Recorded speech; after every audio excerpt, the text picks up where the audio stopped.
Hello गाइजहरु आज चाहिँ हामी चाहिँ पोखरादेखि अस्ताम धिताल धम्पुस पोथना हुँदै अस्ट्रेलिया क्याम्प जान लागेछौं।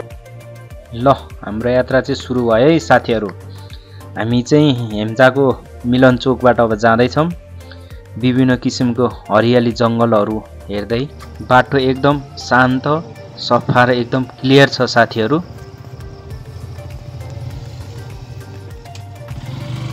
हामी चाहिँ अस्ताम पुगिसकेपछि चाहिँ यहाँबाट देखिने विभिन्न किसिमका डाँडाकाँडाहरू हिमालहरू हेरेर एकदम आनन्द लिइरहेका छौं। त्यसका साथसाथै यहाँबाट चाहिँ देखिने भनेको लाचोक घाचोक फाँटोहरू पनि देखिँदै रहेछ। यसमा चाहिँ हामी सबै साथीहरू भएर हेर्दै छौं। हामी चाहिँ बाजा पार्क आइपुगे है साथीहरू। नौमती बाजा रहेछ। यहाँ चाहिँ नौमती बाजाको एउटा पार्क बना रहेछ। यसमा चाहिँ हामीले रोडबाट देखिन्छ, त्यहाँ गएर नि हजुरहरूले देख्न सक्नुहुन्छ। त्यसका साथसाथै एउटा यहाँ पोखरी पनि छ। पोखरी पनि हजुरहरूले देख्न सक्नुहुन्छ। पोखरी साथसाथै यहाँ गाउँहरू पनि छ।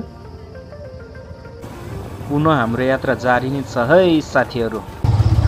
मोबाइल चाहिँ राम्रो पक्राइ सकिन्छ। हामी चाहिँ पोखराबाट 1 घण्टाको बाइकको यात्रापछि चाहिँ धम्पुस गाउँ पुगिसकेका छौं। हजुरहरूलाई मैले धम्पुस गाउँ देखाउँदै छु है साथीहरू। पोखराबाट चाहिँ बाइक या गाडी जुनसुकै चीजमा आयो भने पनि यही धम्पुस गाउँसम्म आउने हो। अबको हाम्रो यात्रा भनेको चाहिँ पोथना र अस्ट्रेलिया बेस क्याम्पको हुन्छ। त्यो चाहिँ खुट्टाले हिँडेर जानुपर्छ है साथीहरू। हेलो गाइजहरु, अब हामी चाहिँ पोथना हुँदै अस्ट्रेलिया बेस क्याम्पतिर लागेछौं। हाम्रो टिमहरु है, हाम्रो टिमहरु हेर्नुहोस्। ल अब हाम्रो यात्रा सुरु भयो है।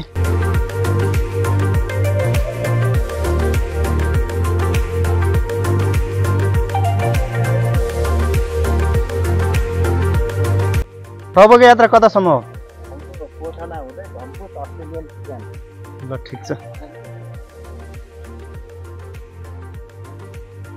शान्त वातावरणको हरियाली जंगल साथसाथै हामी साथीभाइको साथमा हिँड्दैछौँ।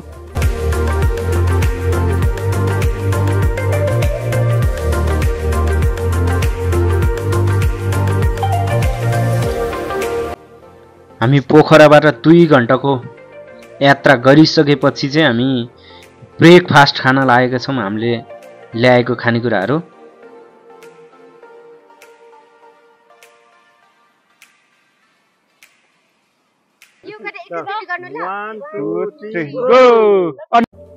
हामी चाहिँ पोथना जानका लागि हाम्रो टिमहरु हिँड्दै हुनुहुन्छ।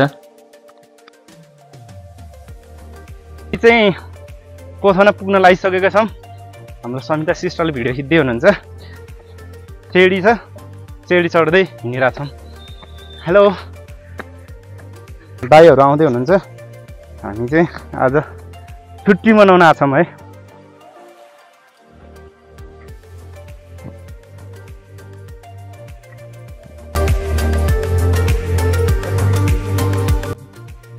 ल हामी चाहिँ पोथना आइपुगिसकेका छौं। पोथनाको भिडियो देखाउँदैछौँ हजुरहरूलाई। एकदम नेचुरल रमणीय प्राकृतिक सौन्दर्यता जुन यो हजुरहरूले देखिरहनु भएको यो दृश्य पनि पोथनाकै हो।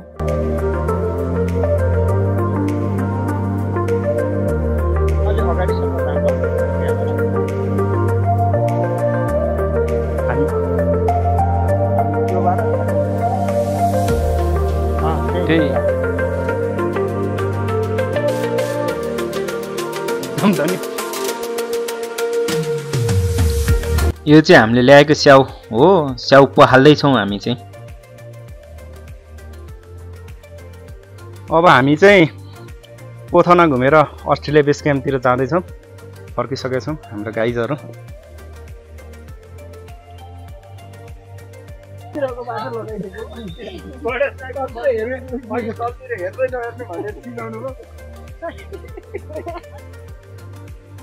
यहाँ हाम्रो बाटो बिर्सिएर भयो। अहिले चाहिँ सही बाटो हिँड्दै हुनुहुन्छ है।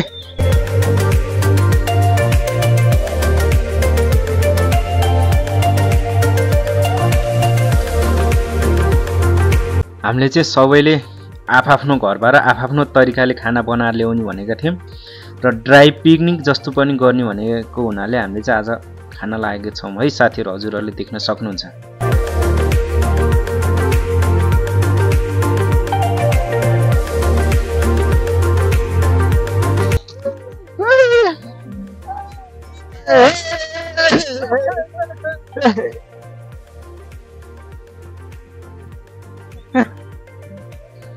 हामी चाहिँ साथीभाइको साथमा रमाइलो गर्दै अस्ट्रेलिया बेस क्याम्प आइसकेका छौँ। मैले चाहिँ मेरो साथीहरू आउँदै हुनुहुन्छ, देखाइरहेको छु मैले चाहिँ साथीहरूलाई भिडियो गरेर।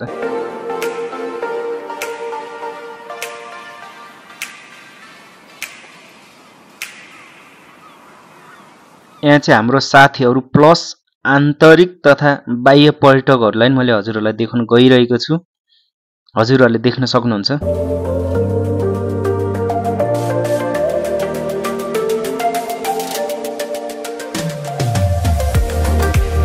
जुन यो अस्ट्रेलिया बेस क्याम्प आइसकेपछिको दृश्य हो है हजुरहरू, मैले हजुरहरूलाई देखाउँदैछु। अब चाहिँ हामी चाहिँ अस्ट्रेलिया बेस क्याम्पको डाँडामा जाँदैछौँ है साथीहरू, म देखाउँदैछु मेरा साथीहरू जाँदैछन्।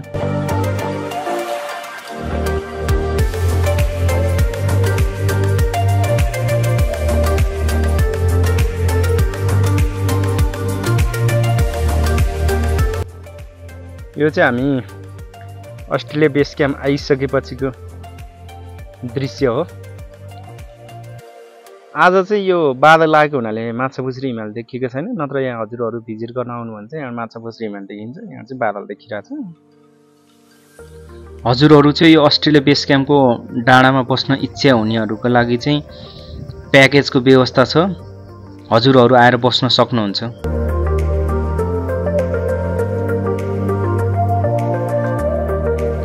जुन यो देखिरहेको डाँडाहरू चाहिँ काँडेको हो। बेस क्याम्पमा आएर चाहिँ एकदम थकै मारिरहेछौँ, रेस्ट गरिरहेछौँ।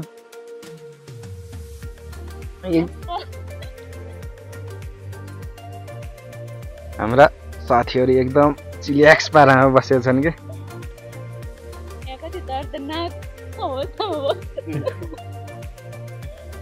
तपाईँहरूलाई त्यहाँ बस्दा कस्तो फिल भइरहेछ?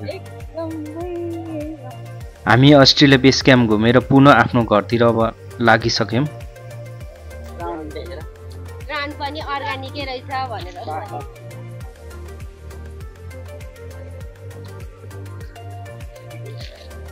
तपाईँलाई अस्ट्रेलिया बेस क्याम्प कस्तो लाग्यो?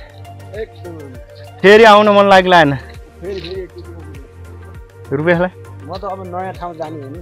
ओ ल ठिक छ यार। एकदम कस्तो लाग्यो हो?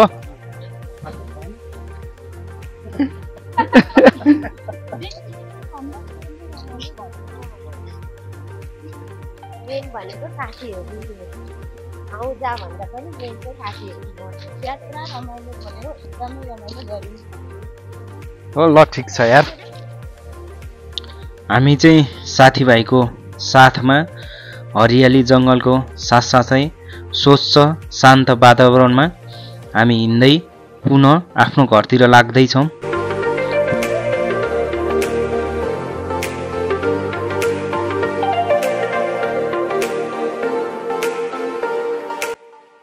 हामी चाहिँ यो लोकल्ली के रे